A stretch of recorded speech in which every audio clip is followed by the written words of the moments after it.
and good Wednesday evening. I'm Chase Miller. Welcome to our final YourLiveEvent.com Coaches Show for the month of March, as always presented to you by the Hillsboro Economic Development Corporation. This week on the program, we'll talk with a couple of state champs in the state of North Dakota from the Kindred Vikings. We'll hear from the head coach, Brad Woehl, and we'll get our senior spotlight with Presley Peraza as well. From there, we'll talk with John Gullingsrud of Pelican Rapids boys basketball team and Matt Ellingson of the Moorhead Spuds boys basketball team, recapping their state tournament runs in Minnesota. We'll also get a little track and field with Spencer Ruebke from the Burros and get to some Carrington Archery with Chris Mertz as well, talking a little archery here in the state of North Dakota. That and more to come here on the YourLiveEvent.com Coaches Show, but let's talk with a couple of state champs with Brad Woehl and Presley Peraza.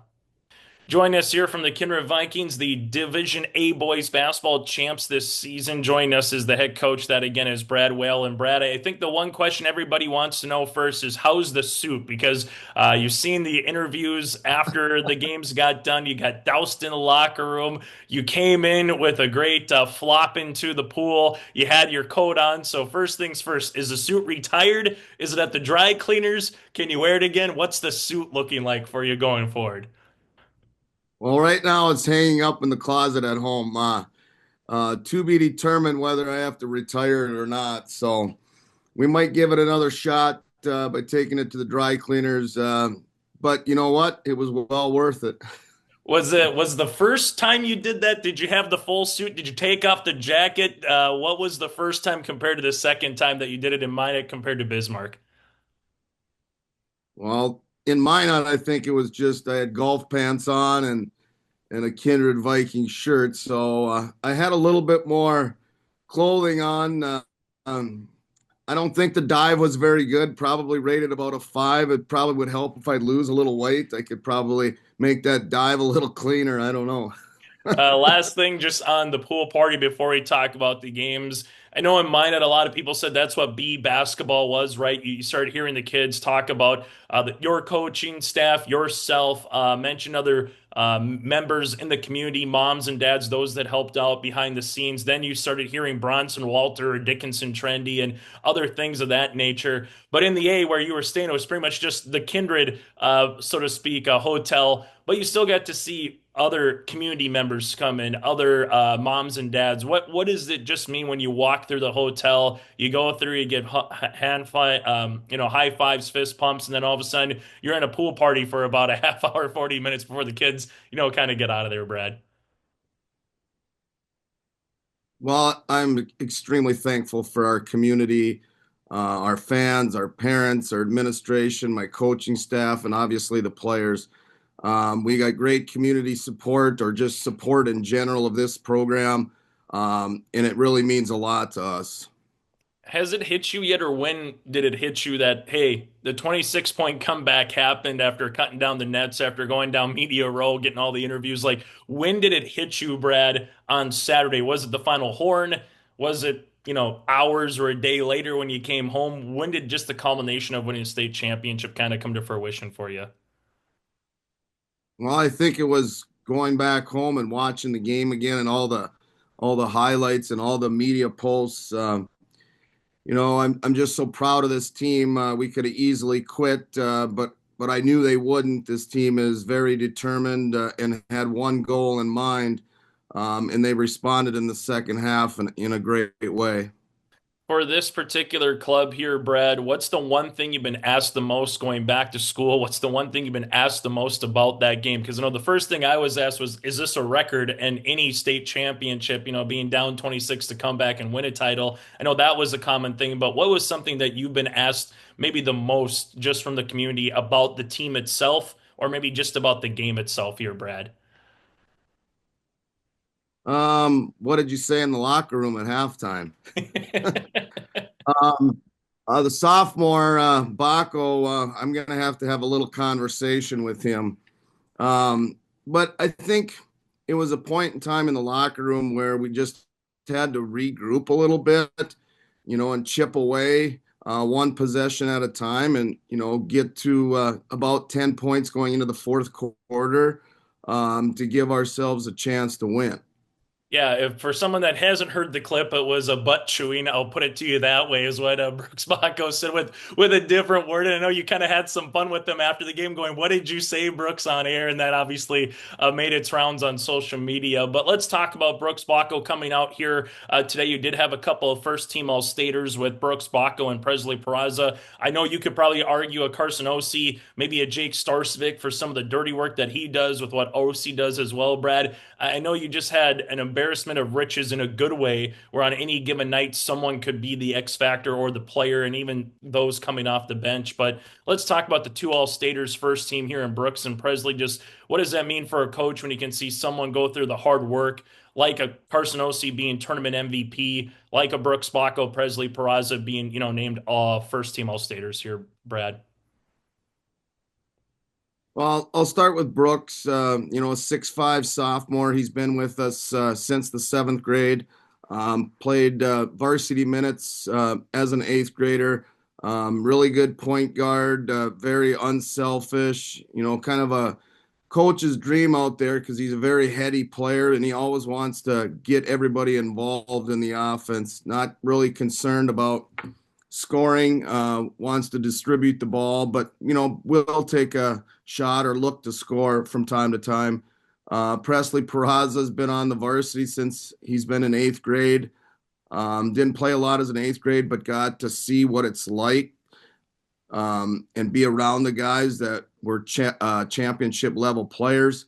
Explosive athlete, was our leading scorer. I couldn't be more proud of those two. Carson Osee battled some injuries throughout the season with his back. And at the state tournament, sprained his ankle. Didn't know if he was going to go. The second night, he gutted it out, and I'm really proud of that kid. And if there's one kid that really sacrificed, some stats and was really unselfish, it was Carson Osee. You put him on another team, he's going to probably average 5 more points a game, maybe more. So he really sacrificed for the team. And Jake Starcevic, what can you say about that kid? Very hard-nosed, tough, gritty player. He battled food poisoning on championship day. Didn't know if he was going to go. His dad brought him to the Civic Center at 4 o'clock. Didn't look great in the locker room, but you're not going to keep that kid off the floor in a championship game. Without question. Obviously, we've talked about the Kylans and the Isaacs and what they do on and off the court this season as well. Brad, a couple more questions before I let you go. What's one thing about this team that you're going to remember most from the course this season? Is it the practices? Was there a particular game, a bus trip, just how they, interact on and off the court? What are you going to remember most about this group of Kindred Viking boys basketball players? I think everybody will remember that last possession or last play. But I guess one thing that it's going to stick with me is the tight bond this group has. Just kind of even the stats. The very unselfish type of kids that we have, and they all get along. Never have to worry about them getting in trouble. I know I could always rely on them. They're very good students as well. So that means a lot to me as the head coach of the Kindred Vikings. Final thing for me, Brad, and more so looking at next year, because as we talked about on the broadcast, and I know you and I have talked, and I've talked with other coaches about the three division system. How is it going after 2 years? Kind of moving teams around from B to A or A to double A on success factor points. You got to look at stuff of that nature. So, just kind of your thoughts on where basketball is now, 2 years doing the three divisions, Brad. I know we'll see more about, does a girls team here or does a boys team there have to go from B to A or from A to double A coming up a little bit later on. But just your thoughts on where three classes or three divisions in basketball kind of is currently. Well, I think that I really like the 3-class system. I think it was long overdue. I'm not in agreement with the success factor. I think after 2 years, it's just too small of a sample size to move teams around. And for example, Valley City and also us, you could have Valley City girls playing in the upper level and their boys playing in the division below. I think that that's a scheduling nightmare in my opinion. It could be the same for us as well, moving up, the boys moving up in Kindred, the girls staying where they're at. I just think it would be a nightmare. Hey, Brad, as always, thank you so much for your time with everything throughout the course of this season, throughout the region, state tournaments, the behind the scenes stuff. Thank you so much, and congratulations again on a state championship here in 2025. Thanks, Chase. I appreciate all the coverage. That again, Brad Woehl, the head coach of the Kindred Vikings. Join us here from the Kindred Vikings, newly inserted Division A boys basketball champs. That is again is Presley Peraza here. Presley, before we talk about your commitment with Minot State and the upcoming track and field season for the Vikings, let's first things first talk about just the weekend that was in Bismarck. Was it surreal? Did it live up to everything you can imagine and more once you were out in Bismarck? It was definitely more than how I thought the game would go in the state championship. No one really expects to win on a last second buzzer beater. And yeah, it was unreal. And it was a great time seeing the community of Kindred come and support us. And yeah, it was definitely past all expectations I could ever think of. Go through just that last last day after the fact, right? You get through all the media interviews, you get to tear down the nets, you get the team photos. What was the locker room like? What was the pool party like? Just take us through the celebration, and when did it kind of hit you that, hey, we're state champs? Well, it for sure wasn't right after the game, because right after the game I was in shock and I didn't really know what the heck was going on. But yeah, once we got in the locker room, we got a big Powerade container and we dumped Coach Woehl with it, and everyone was spraying water bottles, and it was great. It was a bit of mess that we had to clean up with the water, but it was definitely worth it. And once we got back to the hotel, we walked the halls of the hotel, and there was a ton of Kindred community people there, and it was great. Then we walked to the pool, and I did a backflip in, and then everyone started jumping in, and we chanted Coach Whale, and he jumped in with his full suit, and then all the other coaches did as well. And then we just went on to the community. We got the parents in. We got some of the younger kids to jump in, and we did that my eighth grade year as well after we won state then, and I think it's becoming a little bit of a Kindred tradition to do that, and I'm glad we got to do that. Yeah, how fun was it once, you kind of got to the hotel knowing that the weekend that was, because let's be honest, there's a lot of people that thought you and Devils Lake would make it to the championship again, and that's not a guarantee. You got to go through the course of the season, got to find a way to get to state. But once you got there, knowing the ultimate team goal that was happened, just take us through what that kind of felt like once you got to the hotel a little bit there, Presley. It was definitely surreal. There was a lot of relief, definitely. Um, and that was the whole goal since last year, and it always has been a goal. It's been a childhood dream of mine to win state, and especially to be one of the starters on that team. It was insane. It was awesome, and it was just a blessing to have the opportunity to play in the state championship, and we came out with the win, and that was definitely big for us. What did it mean to do it with this year's group of cast of characters, this year's roster, this year's coaching staff, everything down to the statisticians? What did it just mean to do it with this group of teammates and classmates here, Presley? It's meant a lot. With the seniors, I've been playing with them my whole life, and even Jake, I've known him for a long time. And the younger guys, they got a lot of potential. They got a bright future ahead of them. But even with the coaching staff, I've known them for a long time. And Brent Plant, I've known him in the community for a few years now. I've played pickup ball against him, and Coach Hagan used to be my neighbor. And there's been a great, huge bond in our team, and it definitely has become a family over the season and even last season. And I'm just glad we got to do it with these guys. Final thing for me, Presley, about the game and basketball before we kind of make our way towards track and field here. Just take us through once you got that rebound, because on the replay, how quickly you got it back out to Carson. Was it a set play? Was it something that you practiced before? Obviously, everybody said we thought Jake was going to go up there and make it. We make a stop and let's go play overtime. But how the situation unfolded, just how quickly you got the ball and came out. Just take us through that last 6 seconds there from your advantage point on the block, getting the rebound and kind of going from there. Well, Jake. I had full confidence in him to make that shot, but Jake has been throughout the season. It's always a make the first one, miss the second one, and I don't know why we would really expect something to change in the last season of the game. But no, I just ran to the other side in hopes that the ball would come my way, and it did.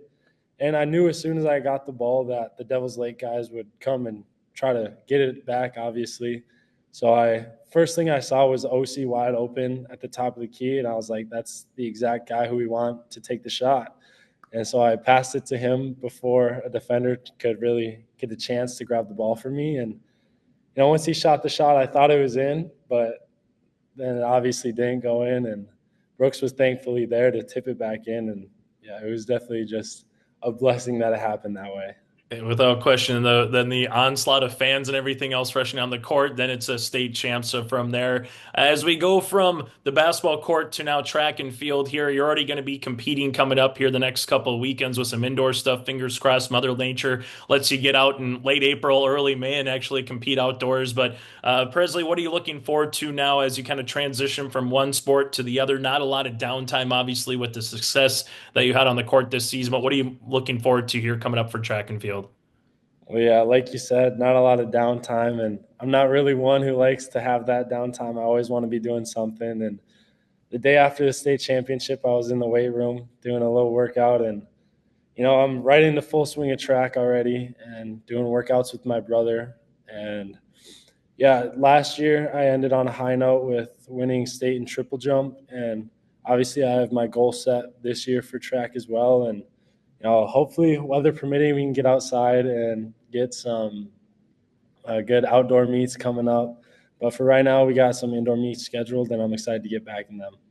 What do you enjoy most about the jump side of it from the field aspect? I know we especially once you get to high school, you're competing in different relays or maybe 100 or 200 here just to help the team out, maybe find a way to get on the podium and get some extra points at a regional or something at state. But what do you enjoy most about the jump portion of track and field?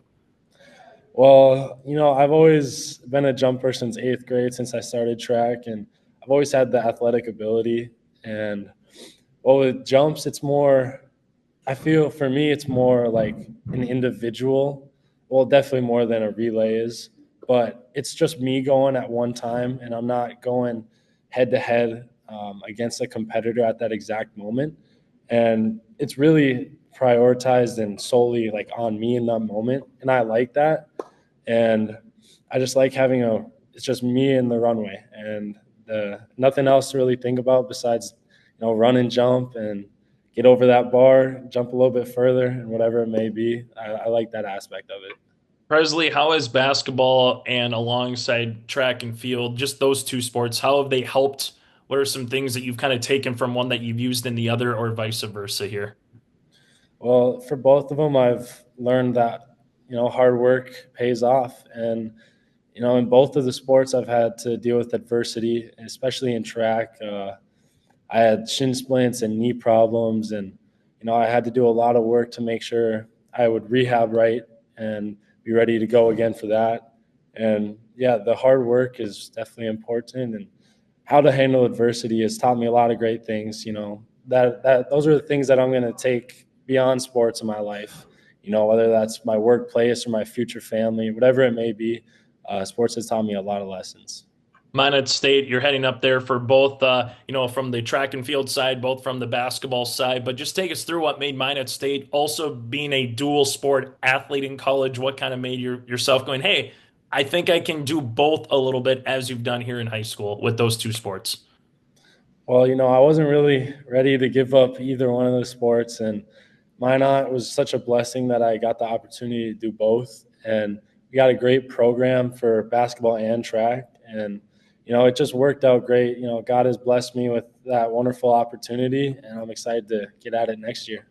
Take us through some of the things. Are you superstitious at all when it comes to a basketball game? Do you have to do something X, Y, Z when it comes to jumping, Presley, or is it let's just, so to speak, get to the tip, or let's just get to that starting line, so to speak?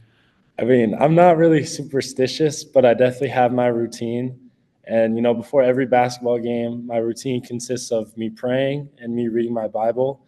And that's always been big to me. And, right after we go in right before tip-off, right when we come out, I always start with a prayer at about the white line. And then, that's always been something I started the first game my junior year. And it's just stuck with me because, that's more of been a me thing, just helping me with, the nerves and stress that I may feel in the moment. And it's also just an opportunity to glorify God's name and to show that I play for God and not just myself. When it comes to favorite moments, obviously this past weekend probably has to be right up there. You mentioned winning a state championship and triple jump has to be right up there. But is there anything else, Presley, when it comes to basketball, whether you were competing in it, maybe of something you and family or you and friends went to a game, just kind of what's one or two of your favorite moments all time for you here in sports? Well, I think coming off this past weekend, a lot of people might think, oh, rushing the court and it might be my best moment, or seeing the ball go in. But I think my best moment was after the game when we were back at the hotel and just seeing the community support from Kindred. And, that's always been big for me, just to know that the community is there to support us. And, win or lose last year, they were still there to support us. And, that meant a lot to me. And, even with triple jump, after that I won state triple jump last year, I looked up at the hill and it was all just a sea of blue. And I like the slow clap. I get into that, and we had a great community there supporting me with the slow clap. And that just adds more fuel to me. And I look up there and I think I'm not doing it for myself, I'm doing it for them as well. And yeah, overall my favorite parts of sports is just seeing the community and knowing that I have the opportunity to play for them as well. Oh, final thing for me, Presley, before you let you go, if someone's in your shoes as a middle schooler or an elementary and they kind of see the success you've had and the opportunity to go compete at a collegiate level, what would be some words of advice that you'd like to pass down for that next generation that wants to, bang on the door, so to speak, and be a college basketball player, be someone who's going to track and field or just compete, in their respective sport at the next level?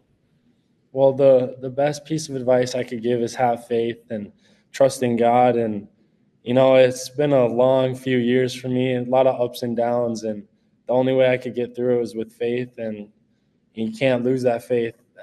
Always have hope no matter what, and it takes hard work regardless. There's no shortcuts to it. Everyone is always looking for the easiest way, the quickest way, but sometimes there's no quick way. You just got to put in the work and do the time. Hey, Presley, congratulations on the state championship and best of luck to you here coming up in with track and field. Thank you very much. Treat yourself to a great career at American Crystal Sugar Company. Team up with quality people making quality products. Full-time and year-round in a stable business. With great pay and benefits, including time off available from day one. American Crystal Sugar Company invests in you to promote your continued growth and career advancement. Grow your career, doing your best work within the world's best beet sugar company. Apply online today at AmericanCrystalCareers.com. Don't be fooled by that beat-up old cap. Its faded crown represents the tireless work of America's farmers and ranchers. Its sturdy brim, their dedication to providing our nation with a safe, affordable food source. So we'd like to tip our hat to them. Farmers Union Insurance, protecting those that protect America's food source. Visit with Ryan Opdahl, your local Farmers Union Insurance agent in Hillsboro. Growers, prepare your fields and yields against the wet conditions for 2025 and beyond with a drain tile project from Chad's Excavating out of Mayville. Drain tiling will improve and increase your yields and land values for years to come. Chad's Excavating provides free, detailed estimates, and with over 40 years of combined success, they provide professional installation and service. Call Chad today to prepare for your future and any questions that you might have. That's Chad's Excavating out of Mayville, helping farmers grow. It's your liveevent.com coaches show. We're getting a chance to recap the season of Pelican Rapids boys basketball with the head coach, John Gullingsrud, as the season wrapped up at the state AA tournament. And coach, I know for the guys, exciting to win the 8AA title as we were celebrating at Concordia College that evening. The community support, and for the team, I know probably one of the more powerful quotes I liked out of your conversation we had was, the team was not about repeating. It was about doing something for themselves for this year's team. That also being said, it was pretty cool for the program to win back-to-back 8AA tournaments, and the kids played a whale of a year. Yeah, exactly right. It's quite the accomplishment, when you get a chance to, when the whole season's wrapped up now and you get a chance to kind of look back at it, it's pretty cool. There's not too many. Pelican Rapids has a pretty rich tradition in basketball. And I think we're the first team ever to go back-to-back section championships. So for this group of guys to do it, a lot of them are same guys from the year before. And for them to be able to do it together with a little bit of different look, obviously, when you lose some seniors from the year before, it was pretty cool. Guys played well, and they definitely went after it. No doubt.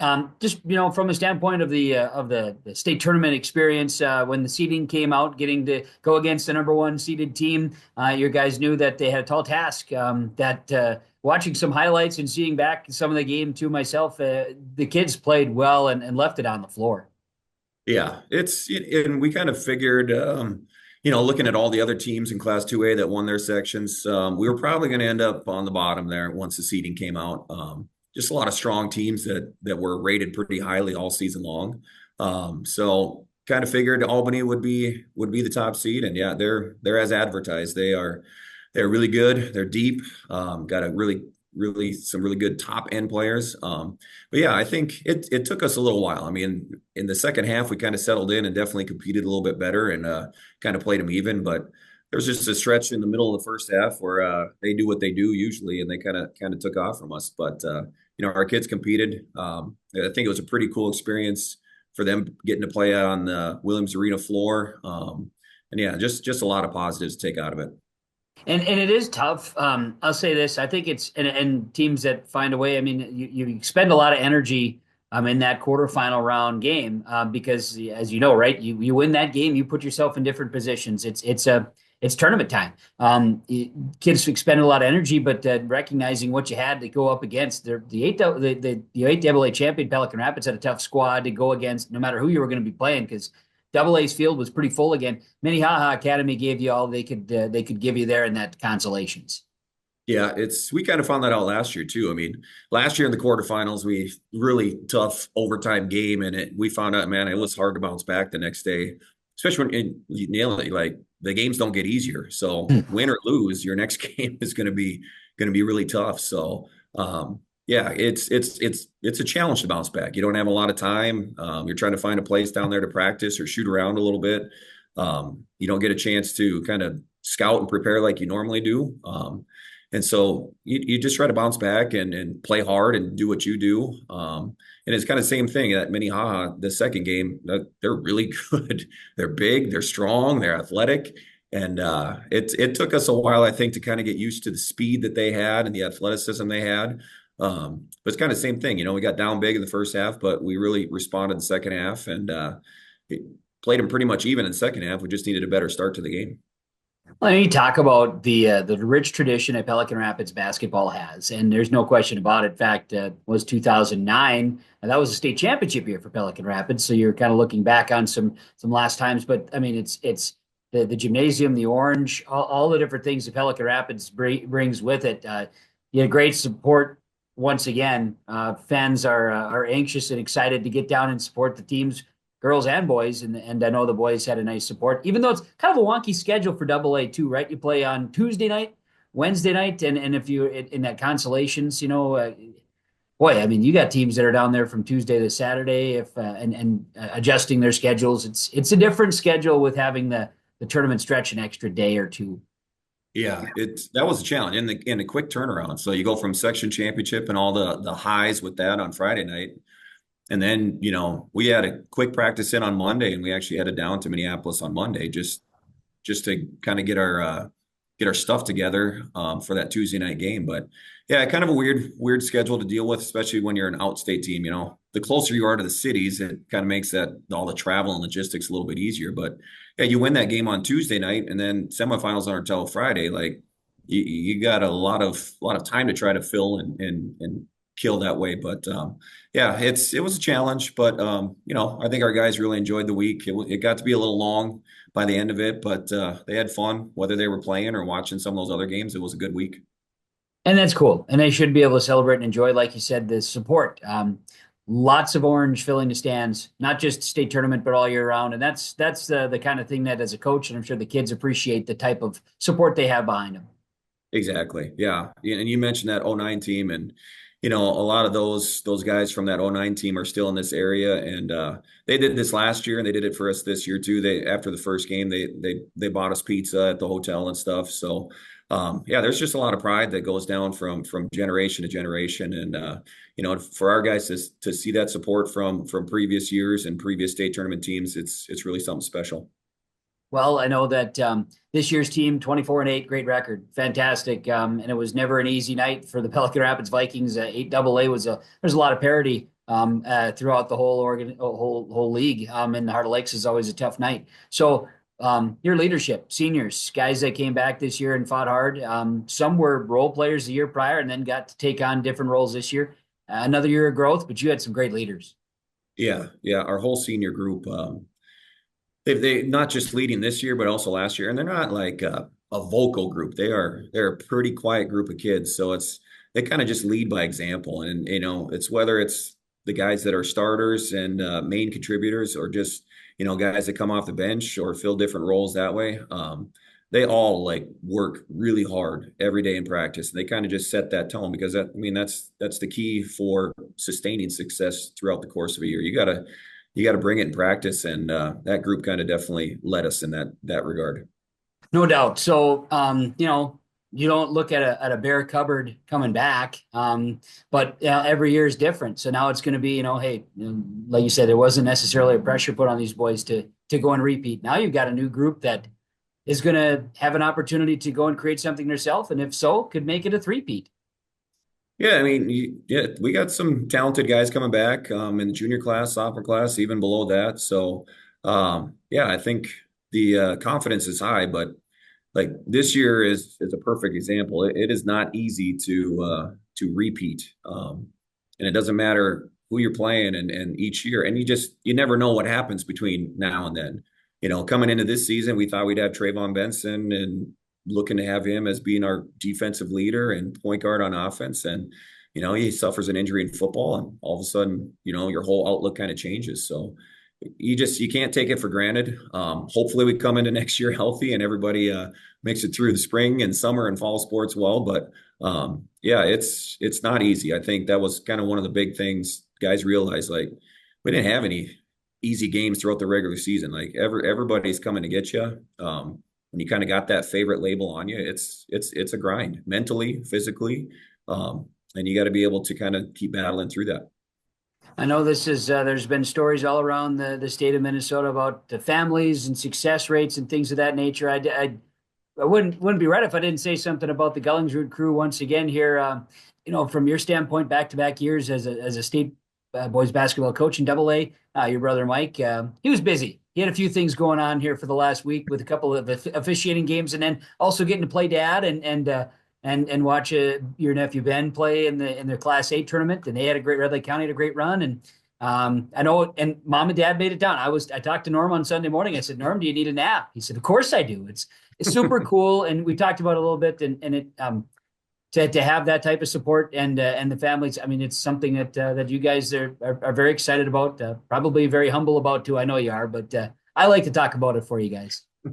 Yeah, it was special, and even just making a state tournament and being a part of it, whether you're a player or coach, individually is a pretty cool experience. So to add some of that extra stuff there, my brother, he reffed the Alexandria game right before ours on Tuesday at Williams Arena. So got to watch him ref for a little bit there, and that kind of environment. I know he had the 4A championship on Saturday too. So yeah, busy week for him, because then he's also cheering on his kid who's making his own memories there. And that was the other part, when we lost our first 2 games, well, then it was kind of time to shift over and got to watch Ben play in the quarterfinals on Thursday and semifinals Friday and third place game on Saturday. And so spent a lot of time watching them and don't get a chance to see those guys very often during the regular season. So, and actually even ended up staying at the same hotel as Red Lake County boys basketball team. So see some of those guys at breakfast in the morning and different stuff. So yeah, just overall really cool experience for our family this week. I can't really write it better than that. No, it was really cool. And I know, obviously, like you say, next step, off season continues, off season begins, whatever you want to say. But Pelican Rapids boys, I'm sure, will be excited about getting after it. State tournament appearances certainly means something to the program. It gets a lot of interest in it, that's for sure. Yeah, I think we got a lot of players coming back that are already pretty motivated to try to emulate what the teams ahead of them did. So it's kind of I think they're ready to go. Some of them will play AAU this spring, and that'll kind of transition into summer basketball. So the motivation is there, and we just got to try to do something with it. Well, should be a lot of fun. As always, John, thanks for the time. I appreciate chatting Pelican Rapids boys basketball. We'll try not to be so much strangers next season. We'll see you a few more times or whatever, but certainly appreciate the time, and congratulations on all the excitement and the fun that was had this year, and fun to be able to share some stories. Yeah, appreciate it. Thank you guys for coverage during the playoff run and state tournament. It's been awesome. Very, very fun. Appreciate that. That's John Gullingsrud, head coach Pelican Rapids, YourLiveEvent.com Coaches Show. Hello and welcome to the Your Live Event Coaches Show. Today, I'm Josh Boyko, joined by head coach Matt Ellingson of the Moorhead Spuds boys basketball team, fresh off their state appearance. And coach, take me through kind of what the story was of your season, and thank you for joining us. Yeah, well, thanks for having us, Josh. It was a fun season to be a Moorhead Spud basketball fan, and really, really enjoyable group of kids to work with. And we kind of started the year with a lot of unknowns, and some people maybe kind of doubted where we might finish on the year. But this group just kept getting better month by month.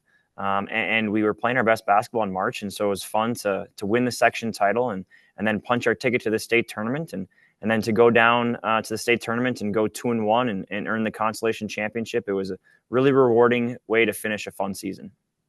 Yeah, you mentioned that it matters when you're playing well in March. So you guys really seem to hit your stride at the right time. Talk about some of the contributors on your squad that were able to get you to that point. Yeah, no question. Well, I would start with our senior leaders, and we had 6 tremendous seniors this year. And our leading scorer was a young man by the name of Rain Battle. Rain was named to the state tournament all-tournament team. He averaged just over 20 points a game this year. He's going to go play football at MSUM. Just a high-level athlete, but also a really improved skill level, the ability to finish with both hands around the baskets, and improved his jump shot this year. And then our senior point guard, Brian Zarazua Jr., he averaged about 15, 16 points a game and 6 or 7 rebounds, 5 or 6 assists, just kind of filled the stat sheet up every night. And, our other seniors of Owen Theologist, Karsten Hoff, Andy Kofa, D'Angelo Jones, they all provided senior leadership in so many other ways. And helped our younger guys, because we played a lot of younger guys as well, help them kind of understand what it takes to compete at the highest level. Absolutely. And what made this team successful this year? What was the identity of this Spud squad? Yeah, great question. I've answered that to a lot of people recently. And the thing that I keep telling people is this group just had a tremendous competitive spirit. And they truly had a fearlessness. They truly believed that every time we stepped on the floor, we were going to find a way to win. And that didn't always happen, but they believed it. And just so much fun to be around that type of energy and that type of competitive spirit. And, we found ourselves down at halftime in the last 2 state games. And this group just really believed we could find our way back into the game. And we did that. And I think that just embodied kind of this group and the season as a whole. Yeah, definitely. And yeah, we'll get to some of those postseason games here. So first, section playoffs. Walk me through those first couple performances, Rogers and Buffalo. You guys are able to roll through that before getting to that section championship game. Yeah, so it was interesting. We played Rogers in our last regular season game of the year, and then turned around and played them in the first playoff game, which is always a little unique. That game was pretty tight for the first 10 minutes or so, and then we had a really good finish to the first half and kind of opened it up. And then we were able to kind of keep a 15 to 20 point lead for most of the second half. In the section semis, we hosted Buffalo, and Buffalo's kind of been a thorn in our side. They've had our number for the last couple of years. And once again, we found ourselves we were down probably 2 or 3 baskets at halftime. Really played a really solid second half, and we're able to punch our ticket to the section final, where we saw St. Mike's, and St. Michael Albertville was the number 1 seed in the section, and deservingly so. And we found ourselves down, I think, about 8 at halftime, and we just kept fighting and just kept grinding away, and we're able to make one more play and earn a 1-point win for the section title. Yeah, and kind of take me through that section title game and just the persistence and just ability to come back and just gut out a gritty win in that victory. Yeah, absolutely. St. Michael Albertville came out and played more zone defense than we were expecting, and so we had to make some adjustments, and we really felt like we were getting quality shots in the first half, and they just weren't going down. So we had to find some ways to kind of manufacture some offense, and credit to our kids. They bought in, and they were able to execute and step in and hit some big shots. But really, that game was one on the defensive side of the floor, limiting some of their better players to tough contested shots, to taking away some of their key actions, and just a spirit and a fight to us that, we were going to give it everything that we had. And we really did. And it came down all the way down to the final buzzer. And thankfully we were 1 point ahead instead of 1 point down. There you go. Yeah. And then moving on to state, then I believe it was Wayzata that was up next at Target Center. So talk me through the experience of just getting that atmosphere at state. Yeah, no, it was fantastic to be able to play in the Target Center, as a high school kid. Like, what a cool experience. The bus drives right into the Target Center. You get dropped off just like an NBA player, and you feel all the special effects that it has to offer. Wayzata ended up winning the state title as the week went on, and we felt like they were the best team in the state, but we weren't scared of the draw. And our kids were excited to go compete against them, and we did. It was a 1 point game at halftime. We played a really, really solid first half, and we just competed, and we made things difficult for them, and we were finding ways to manufacture some offense. And the second half was more of the same. Wayzata kind of came out of halftime and went on a little bit of a run, and we responded, and it was really a tight game up until the last couple minutes, where Wayzata was just able to make a couple more plays and show their state championship quality level. But I was so proud of our kids for fighting and clawing, and in a lot of ways, really gave the state champion everything that they had a week ago today. Yeah, I mean, that was by no means a blowout of any sorts. Like, you guys competed extremely well in that game, I thought. And how proud of you are you?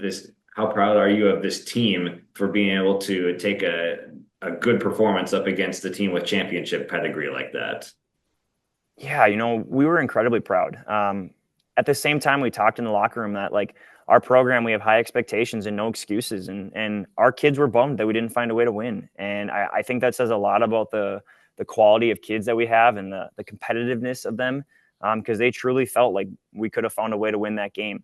But, looking back on it and seeing the run that Wayzata went on to win the title, like, yeah, we absolutely were proud of the effort. And it's something that we can build off, or that we built off for the rest of the week, but also something we can build off as we move forward into future seasons, that, we can compete with the best in the Twin Cities, and we plan to do so moving forward. Yeah, definitely. And like you said, your season didn't end right there. You guys still had a couple more games where you were able to show that perseverance and come away with that consolation title, like you were saying. Yeah, you never know what's going to happen when you go into the consolation bracket. It can be a little bit of a downer to be on that side, but our kids handled it with just really good perseverance. And we started slow in the consolation semis. We played in Noka. We started slow, and Noka had about a 10-point lead at halftime, and we had to crawl our way back into it. But we scored 57 points in the second half of that game, and things were clicking on all cylinders. And we just kept talking about that day, like, let's just play one more day, spend one more day together. Let's get to that consolation final. and we're able to do so, which was a really cool environment. Yeah, take me through that locker room atmosphere a little bit when you're saying, hey, we got this last one. We got 1-2 more games here. Let's spend it wisely and let's just make the most of what we've got here with this group. You said 6 seniors that were contributing heavily this year. So take me through that. Yeah, so on Wednesday, before we played in the consolation semis, we just talked about trying to earn one more day. The winner of that game would go on to play Thursday, and the loser of that game, their season was done. And so, we just this group really enjoyed being around each other. And so we just talked about, like, let's earn one more day together. Let's spend one more night in a hotel, just being around each other. And, so that was a fun locker room. It was fun to go in there on Wednesday and knowing that we had clinched our spot into the consolation finals. But also our kids were excited because they just got to spend one more day together, and they knew that they were going to get one more chance to compete, and one more chance to put on that Spud jersey, and one more chance to just be with their buddies, and also one chance to try to bring home a trophy. And it was fun to be able to do that on Thursday. Absolutely. And then kind of what were just your takeaways from this season as a whole, now that you're able to look back on it about a week here since the conclusion of it? So just take me through how proud you are of this team for the season that they put together and just your overarching thoughts. Yeah, it was so much fun to be a part of. Really, really proud of our group from 1 to 19, 19 to 1, and just everyone putting forth so much effort and time and energy to put our program in a position to go compete at the state tournament. We had 24 wins on the season, which tied a program record back from 1993, 1994. It was the first time Moorhead had won a state tournament game since 1999, 2000. And so just to see these kids and to see how much work and time they had put into it in the off season, and then over the last 4 months, to see it rewarded, no matter what the result was last week, but to see it, in a positive way was really cool. And to just see the smiles on their faces and the relationships that they had built, and to see how excited they genuinely were for one another was really cool as a coach. Absolutely. Well, it was a fantastic season for the Spuds, and congratulations on the state success this year. So thank you so much for taking some time and joining us to recap it for a little bit. Thanks so much, and thanks for covering high school athletics. Absolutely. That's head coach Matt Ellingson of the Moorhead Spuds boys basketball team on the Your Live Event Coaches Show. There's more at 104. Hillsboro, North Dakota has everything you need on your next road trip. Food, fuel, fun, and family-friendly activities. Stop by and fill up your tank or grab a bite to eat. Have a blast at Goose River Golf Club, the swimming pool, or one of our beautiful parks. There's even ice skating and cross-country skiing. Take in the sights or stay the night so you don't miss a thing. Experience Hillsboro and see why there's more at 104. Parenting is hard for all of us. And so providing those little resources that we can share for those conversations that are hard to have, and to kind of be that icebreaker for both professionals, parents, and then open up that conversation to the more engaging conversation that's needing to be had. Being a parent myself, oftentimes it's the simple things that make a difference. As a busy parent myself, just engaging with your kids, making it an everyday thing so they know that you're there, they can always come to you when those difficult situations do arise. Contact Trail District Health Unit in Hillsboro for more information. Sharing our heritage, sharing our future. Choosing the right bank for your financial needs can be challenging with the many choices available. Dakota Heritage Bank is pleased you're interested in knowing more about what they can do for you. The Dakota Heritage Bank community bank setting is a strong advantage they have over larger, less personal banks. Customers are more than account numbers, they are friends and neighbors. Working together, Dakota Heritage Bank, member FDIC, equal housing lender. Welcome to the Your Live Event Coaches Show, joined here by Spencer Ruebke of HCV Track and Field. And Coach, talk us through how you're doing and the transition over from Ada Boric West over to HCV. I'm doing all right, and it's been a great start to the season. We've had beautiful weather. We've been really lucky to have. I can't remember in my years of coaching a season where we've been out on the track as much as we have, and therefore able to push kids a little bit harder, more than we normally would this early. So it's been a good start. We have really good numbers, and Yeah, I'm excited for like the meets to start happening now. Usually these first few weeks are the absolute worst part of the season because you're stuck in the hallways, you're inside, it's boring, you can't really get your field events in, and it doesn't feel like the sport of track and field. It just feels like you're in like a fitness club or something, you know. So this year that has not been the case, and it's just going to keep getting better now that the meets are right around the corner. Yeah. And talk about just the luxury of being able to be outside, kind of like you were mentioning, especially with the fact that you're coming in as a first year coach for these athletes.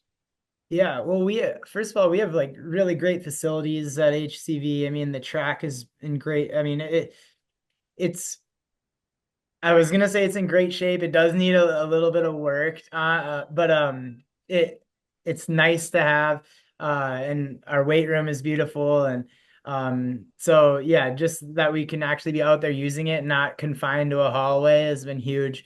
Um, or even a treadmill, you know, just for one example that comes to mind is injuries. You're just way more likely to be injured if you're running in the hallways and stuck inside. So that's just one perk right there. But like I said, just getting the track and field experience too. Yeah, we've been really lucky so far, and hopefully that doesn't change. You never know. Yeah. And then how has it been just getting to know the athletes as you're figuring out what their events are, what they're good at, what their times are, kind of thing. So what's it been like, that process of just getting to know what your team is like? Yeah, that's kind of been tough. And it's a good problem because we have so many kids that it's been tough to like get around to each of them to get to know them. Like I'm still learning names. I'm still learning event preferences, and I know my when we kind of break out into event groups, I'm mainly the distance guy, and I do know most of those kids because I helped a little bit in cross country, but I've been leaning heavily on coaches from the past. Mr. Longthorn, Mr. Kirk Zink, Coach Jensen Zink, and talking to them, bringing them in when they're free and available, and I can just tell that they know the kids so well. I mean, they know them inside and out, and so it's been fun like picking their brains. But it's also kind of nice to have the perspective of you don't know them as well too. So you know, I might put a kid in a 400-meter dash who would have never done that, and I don't know. Sometimes you get surprised, like, oh wow, yeah, they're able to do that, and I'm gonna make mistakes that way too by not knowing them, but either way it'll be all right. But that's kind of been one of my goals these first few weeks, is getting to know them. Like I said, I know the distance kids, but it's some of those other ones, and we have some kids who have done really well in past years, and they do have a lot of talent, and that's been evident just watching them work out, and so it'll be fun. I look forward to that part of it, getting to know. It's a big group, but and for them getting to know me a little bit too. So yeah, I'm looking forward to that. Absolutely. And you mentioned like the goal of just getting to know the athletes a little bit, but season-long goal, do you have any of those season-long goals? What would a successful season look like in your opinion now that you're just kind of getting to see the mold of this team? Yeah, I think filling as many events as possible, like at the bigger meets, like the region, or even just trying to get as many different events qualified for the state meet as possible. Last year, both boys and girls were top 2 in the region. So that would be a goal, advancing as many people as possible. Kind of see what we can do when we put together some relays. And I've looked a little bit at school records. There's some really good school records, so I'm not going to just like list those off. And but I mean, those kinds of things would always be like fun to achieve. I know there are quite a few kids with really lofty goals of qualifying in 3 events or 4 events or 5 events. So and then as the coach, it's my job to also believe that they're able to do that. And like, what do we have to do to get you qualified for those 4 or 5 events? So I kind of just, the kids kind of take the lead on that, I guess, a little bit. Like as high as their goals are, I kind of want to match that with and align that with myself as a coach. But those are a couple that come to mind. Doing well at the region meet and getting a bunch of kids to the state meet are a couple big ones. Yeah, for sure. And you got a meet coming up this week, right? So hitting the ground running on Friday, I believe. So just take us through where that first meet's gonna be at and kind of your expectations. Yeah. So it's a big meet. There's over 30 teams that are going to be in attendance. We're going up to UND on Friday. Uh, we're going to bring as many kids as possible. So some junior high, and it's a varsity meet, but we're going to try to bring some young ones too, just to get them that experience. As far as expectations go, for indoor meets, I don't want to say like my expectations are lower, but it's just different. It's hard. I find a lot of athletes and kids, like, they don't want to let you down as the coach. And I've told them, like, don't worry about it. I think the only thing that would let me down as a coach on these first indoor meets would be like if there was no effort. And I don't think that I'll have to worry about that. But like the times and the distances, it's so early. We're kind of just like shaking off the rust on these indoor meets. Once we get to outdoor is when I think as a coaching staff, we kind of elevate those expectations and we get a little more serious. And that's probably not the right word to use because we are serious about the indoor meets too.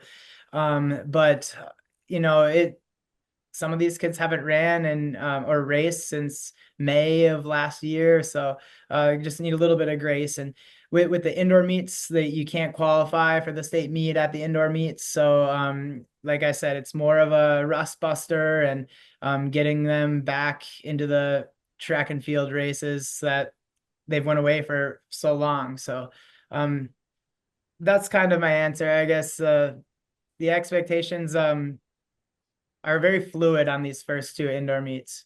Yeah. And then kind of just break down the sections of your team here, from the sprinters, the distance, the field events, like kind of just some names and people we should watch out for to have some solid years. I'm sure there's many kids that are shooting for breakout years, of course, but who do you have your eye on? Yeah, I wish I had my roster in front of me. So Kennedy Olson comes to mind right away. She's not one that I've been like hands-on directly coaching because she's more of a sprinter, but I believe she qualified for state last year in the 400. I say I believe that because I'm pretty sure she did. I wasn't the coach, so I'm sorry if I'm wrong on any of this. But she's a senior, so just relying on her a little bit for like on the leadership side of things, as well as running fast. On the distance side, we have a couple young kids. We have a good mix, honestly. Mila is a senior. We have some good kids all the way from senior on down to seventh. We have Claire and Caroline, who are top 10 at the state cross country meet in the fall as seventh graders who are out. On the boys' side, we have Nico Zink, who was a qualifier last year, the 2 mile, maybe the 4x8. I'm sorry, I don't remember. Rylan Buckholtz, he's a junior. He's kind of a versatile guy. I could see him doing well in the 200 on up to the mile, and even in some field events and some hurdles.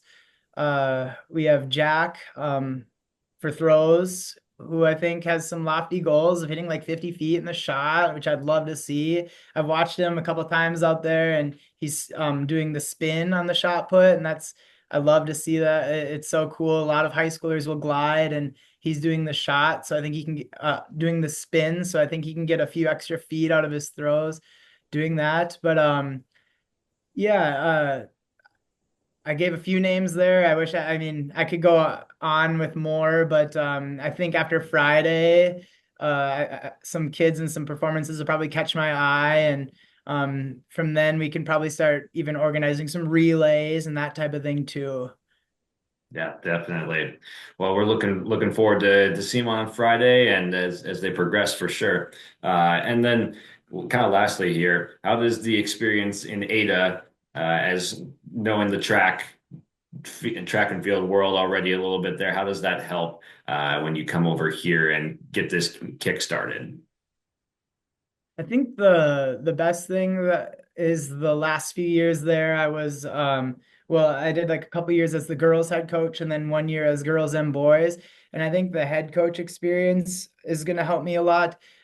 Just honestly, from like an organizational standpoint of just how are you going to structure the practice? How are you going to register the kids for this meet, and also like a Tuesday and a Saturday and a junior high going on a Thursday, and what's that practice going to look like? Where are the coaches going to be? Just from that aspect and that standpoint, I think that's going to be a big takeaway. That's going to help me. The rest of it, I've been doing it, I guess, running or coaching for many years, so that always feels more natural. But it's like the kind of the planning ahead of time and being proactive, and almost like the sit behind a desk and be on the laptop with the organization piece that I did those last few years as a head coach in Ada. I think that'll help me this year here at HCB. Definitely. Well, looking forward to the track season as we've got the good weather outside. So thank you for joining me, and have a successful year getting to know those kids and getting them into the right places. Thank you. And thank you for the coverage. Absolutely. That's Spencer Ruebke of HCB Track and Field. Right now, first-year head coach Chris Mertz for the Carrington Archery team joins us here on the YourLiveEvent.com Coaches Show. Thanks, Coach, for joining us here. And, Coach, you're in your first year, but Carrington Archery program has been going on for several years here. And so we just want to kind of talk about archery. We want to get things out there. This is a really, really good sport for the kids and for the athlete, for the archers, and a lot of numbers. Maybe talk about the Carrington program. Like, how many kids did you have out this year, and maybe like your practices, and what grades can go out for archery and that kind of thing? Yeah, certainly. Good to talk to you here. So basically, the program's been going, I think, for 7 years now. And this year, I was able to co-head coach with Ryan Larson, and then we had Taylor Broughton, who was the assistant coach. And then we had good support from quite a few different parents, my wife included, and I know Ryan's wife, she did quite a bit during the tournament there, and different family members. So we had good support. A lot of kids. This year we had 67 come out, and it's grades 5 through 12. So a pretty good age range. We had a lot of diversity in kids. I mean, it was pretty much anybody who doesn't want to do other sports. That's something that they can do here with archery. And a lot of kids are doing more sports than just this, but this is one where basically you can kind of go against yourself. You're always just working to improve over and over every day. And we've seen that a lot this year, which was really exciting. Talk about the season. When does it start? When does it end? That kind of thing. The regular season. Yeah. So the regular season, we generally start in January is our kickoff of practice right after break, the Christmas break. And then we're kind of wrapping up right now. We just had our state tournament this last week. We've been holding 3 practices, early mornings. Kids come in about 6:45, and then they can shoot until a little bit after 8. So we've been doing that 3 to 4 days a week. Tried to do a few weekend open gyms just to give more shooting opportunity, because that does seem to make a pretty big difference with the archers, where they can come in and work on different skills, just trying to get some better grasp on fundamentals, or maybe doing some exercises with grouping, or just kind of some non-standard shooting, which seem to have a pretty big impact on quite a few kids. Okay, talk about the bows now. There are certain bows that you can use in like certain equipment at the competitions, correct? That is right. Yep. Every kid has to use the same piece of equipment for both bows and arrows. It's a Matthews Genesis, which is kind of a neat design they came up with quite a few years ago for this program. And the idea is that anybody can shoot it. It's supposed to have what they call, any draw length, and the weights. I think we can get anywhere from 12 up to 20 pounds, or plus or minus a little bit. So it's a completely bare bow. It'd be more similar to shooting a recurve than a compound, even though it does look similar to a compound and it has a cam. There's no let off, and basically it's just you and the bow. One of the things that's kind of neat about that thing is, myself, I've shot archery for almost all my life, and the thing is, when you pick that bow up and you shoot it, you find out where all your flaws are at. So the kids that are shooting this thing and shooting it well, they have some really good skill, and it's pretty amazing to see how well some of these kids can do with these things. Talk about from the arrow side. Go ahead. Oh, sorry. Yeah, from the arrow side, they're shooting just a standard Easton aluminum arrow. Everybody has to shoot the exact same setup, like I said, for bows and arrows, and they are, I guess, what I would consider to be not tuned for the bow. They're kind of like shooting a tree trunk. There's no give to them. So again, it just highlights your form, your release, your entire shot process. Talk about some of the regular season competitions. Like my daughter's in archery, so we went down to St. John's, and they had an extra competition that you could, partake in, and it was kind of moving targets, right? Yeah, and that's non-standard. St. John's did that. It was a really what they call the fun shoot, and I know a lot of the kids did try it out. We had a couple kids that won some gift cards in it, and they thought that was pretty cool. I think they did it mainly for a fundraiser. I'm trying to think. I think they had a pink panther. They had the moving target was a dancing bear. So it kind of rotated around on a turntable there. But it's just another way for kids to kind of get out and do something a little different and a little more fun. Yep. And then talk about like what you can shoot. You can shoot bullseye or 3D, and maybe talk about the scoring and that kind of thing. You bet. So that's exactly right. So you got two different divisions. Bullseye is one, 3D is the other. Starting with bullseye, that's shot at either 10 meters or 15 meters.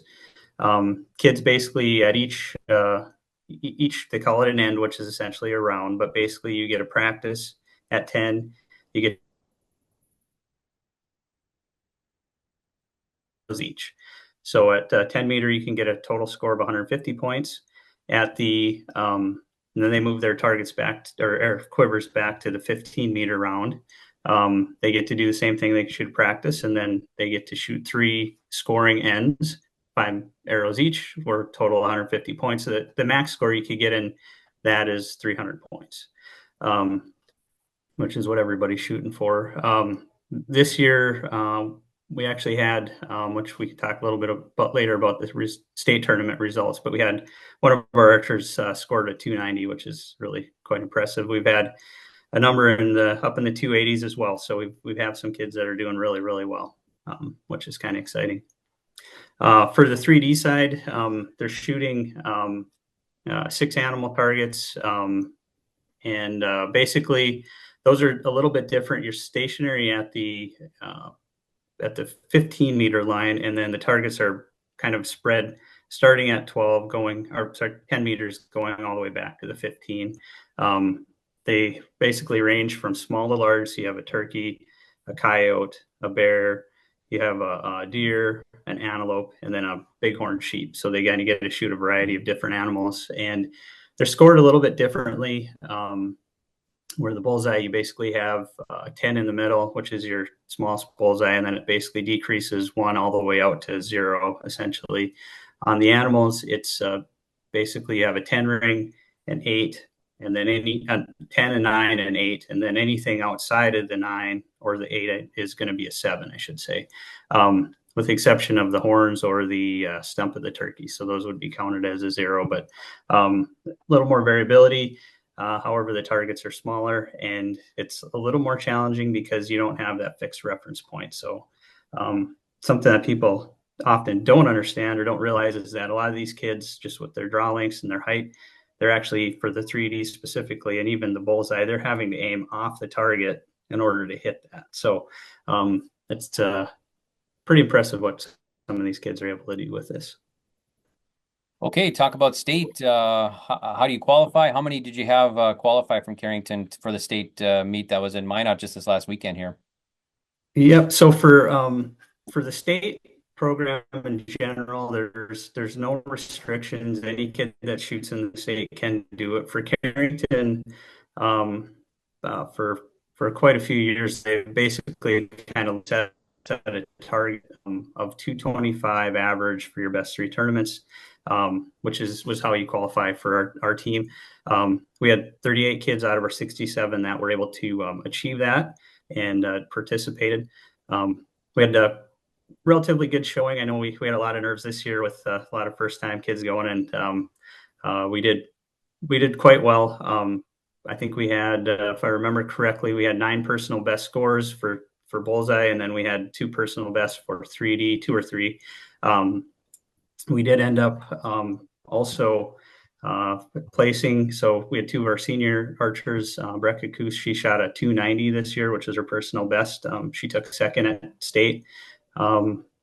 She lost out. She was in first basically right up to pretty close to the end. And there was another archer that shot a 298, which is almost perfect. One shot basically away from a perfect score. So she definitely earned that first place spot. And Ruebke did really, really well with the 290. Haley, she shot a 278. She ended up in 9th place. And then I think we had a couple more archers down at like 10th and 11th. So, or 11th and 12th, excuse me. So right outside the top 10 there. On the 3D side, we did only have one archer, Haley Weber. She shot a 272, and then she ended up in 9th place in that one as well. But with those 2 scores qualifying in the top 10, then they automatically get qualified for the national tournament if they decide to want to go. So yeah, it turned out really well. I know, kids always want to do better, but I think every one of them should be really proud of themselves because they showed up and they did their best and did a really good job. Yeah, it's impressive to see. There's a lot of groups and schools and archers out there and fans at the state fairgrounds in Minot for the archery tournament. It was a Friday and Saturday just this last weekend. So now for nationals, tell us about that. So for nationals, basically, these ones you do have to qualify for, not just anybody can go. And like I said, we had the 2 archers that did qualify just based on placing in the top 10. You can also qualify as a team. And basically what that is you have to meet a minimum score at your state tournament to be able to make that. We did have our middle school and our high school teams, they qualified for it. And I know I think there's some desire to try to go. We didn't do any fundraising through the year, which next year we definitely have to take a different approach with this. So I've been looking at some different options, seeing what the costs are. So I got some stuff that I'll be sending out to some of the parents, and we'll see if we can make something happen. I'm not sure if logistically it'll work or not, but hopefully we can. If not be able to go this year, maybe we can definitely be planning better for it next year. Because that's in Sandy, Utah, right? In April 24th. Is that when it starts? Correct. Yeah, there's 2 options for that. There's Western Nationals, Sandy, Utah, April 24th. And then there's also Louisville, Kentucky is Eastern Nationals, which is going to be, I think, on May 8th, somewhere right around that time frame, a little bit later. The other thing about that one, I guess you try to register for these tournaments, if you imagine it's all the schools throughout the nation that are going to that. So you're not guaranteed a spot. You can qualify and register, but your selection is based upon your ranking in the overall against every other school that qualified. So with Sandy, Utah, I think we have a better chance at being able to make it in. We qualified, but we're kind of in the lower end of the rankings. We sort of met the minimum requirements, I guess is probably the better way to put it for the lower end score. I'm not sure we'd be able to get into Sandy, Utah, just because that's a much more competitive one. I think it has just about twice the amount of kids there. Don't quote me, but I think it's somewhere in like around 10 to 12,000 that typically show up. So it's pretty large.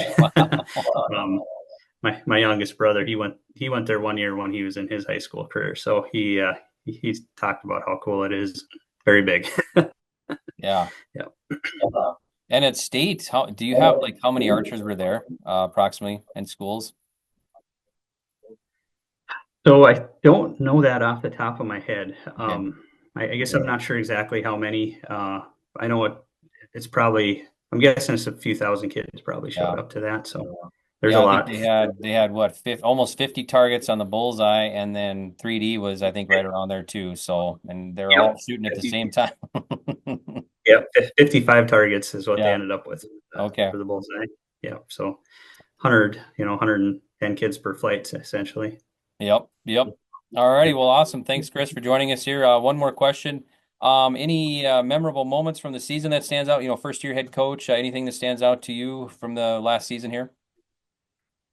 Oh boy, yeah. Last year I was just helping kind of as a volunteer, and then was fortunate enough to be able to join up with Ryan and do the co-head coaching thing this year. So lots of memorable moments. I mean, probably the favorite ones is when kids get to shoot 50s, right when they shoot a perfect score at either 10 or 15 meters.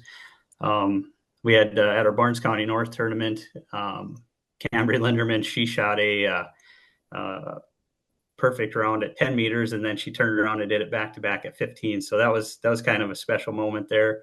The other one is we had I guess what they call all-state shoot-off. So basically, that's where individuals in the state, I should say that differently, for the North Dakota State tournament, all the kids that shoot a minimum high score for each division. So elementary is one division, middle school is next, and high school is the top one.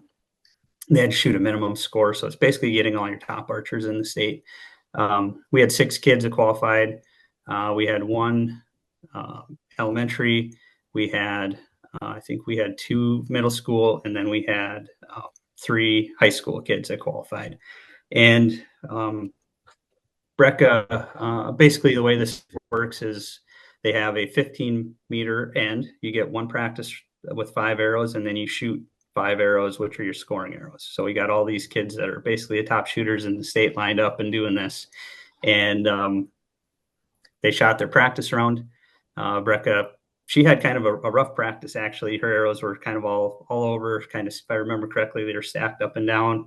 And went to shoot the actual scoring, and she ended up shooting a perfect 50 at the all-state qualification. So she took this top spot. She was the only one that shot a 50 at that event. So that was really neat as well. So yeah, those were definitely, I think the 50s are probably my favorite. I mean, kids get really excited. We had a number of first-year kids that shot 50s as well. So it's one of those things where when you do that, it's pretty exciting. Any off-season activities planned this summer for the archery team? Yeah, last year we did a summer camp. Hoping we can do that again. And then also, I'd like to be able to hold some open gyms throughout the summer, just to kind of allow the archers to kind of stay fresh. And I think a lot of the team members, they shoot during season. They don't really have it set up at home where they can necessarily continue shooting throughout the summer, if they desire to. I know some do, but try to just give more opportunity, I guess, is what I'm hoping for, and maybe hold a couple open gyms throughout the summer and maybe a few different events. Okay, awesome. Well, thanks so much, Chris, for joining us. We appreciate it, and giving us all the information there for archery, Carrington archery team, and around the state. Yep. And good luck at nationals, because Carrington's got 2 going for sure, or is that still up in the air? It's up in the air. Okay. I'd be pretty certain that I think at least the 2 are going to go, and then, like I said, I'm right now. I had a couple things at the beginning of this week here that I had to be down for, but I have been working on getting the pricing together, and I'll be sending out some information to the qualifying team parents and seeing if there's an opportunity here. And if not, I think next year we're going to definitely try to do some fundraising early in the year and set ourselves up for this. So, okay. Well, thank you so much. We appreciate it, and we'll talk again. And good luck next season, season number 2 for you. So. And that does it for the YourLiveEvent.com Coaches Show. We'll have one more month here in the month of April of the Coaches Show before we bid adieu for the 2024-25 school year. So join us on Wednesday, April the 2nd for our next Coaches Show as we dive into more of the spring sports across the Red River Valley. I'm Chase Miller, and as always, the YourLiveEvent.com Coaches Show is presented to you by the Hillsboro Economic Development Corporation. Have a good rest of your Wednesday night.